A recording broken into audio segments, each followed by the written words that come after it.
भगवान ऐसी पत्नी सबको दे। बेटा अब खुद कमाने वाला हो गया था, इसलिए बात बात पर अपनी माँ से झगड़ पड़ता था।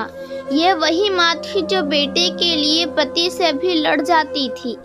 मगर अब फाइनेंशियली इंडिपेंडेंट बेटा पिता के कई बार समझाने पर भी इग्नोर कर देता और कहता, यही तो उम्र है शौक की, खाने पहनने की। जब आपकी तरह मुंह में दांत और पेट में आंत ही नहीं रहेगी तो क्या करूँगा। बहू रीना भी भरे पूरे परिवार से आई थी, इसलिए बेटे की गृहस्थी रीना में रम गई थी।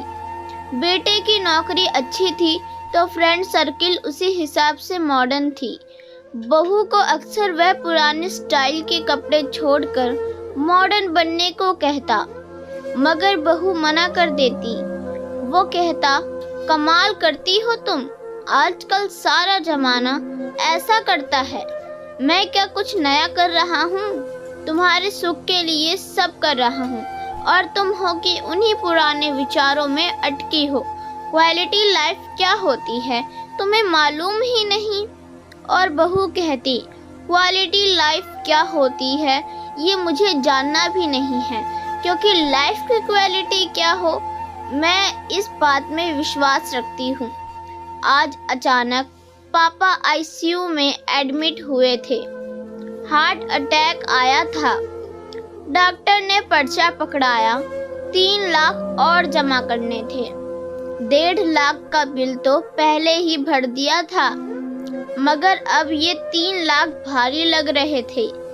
वह बाहर बैठा हुआ सोच रहा था कि अब क्या करे।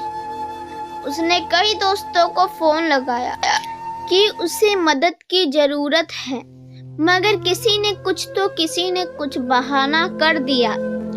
आंखों में आंसू थे और वह उदास था। तभी रीना खाने का टिफिन लेकर आई और बोली, अपना ख्याल रखना भी जरूरी है। ऐसे उदास होने से क्या होगा, हिम्मत से काम लो। बाबूजी को कुछ नहीं होगा, आप चिंता मत करो।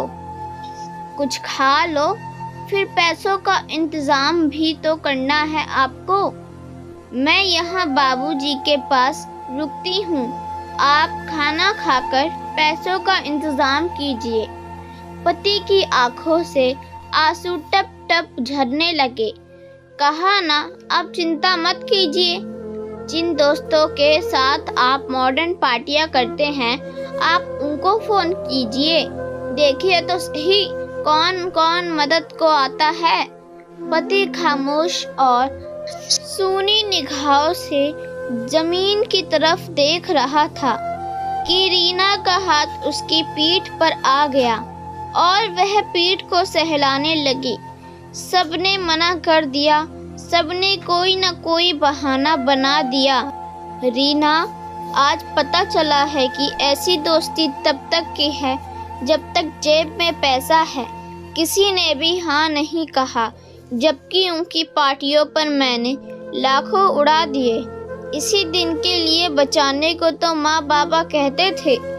खैर कोई बात नहीं, आप चिंता ना करो, हो जाएगा सब ठीक।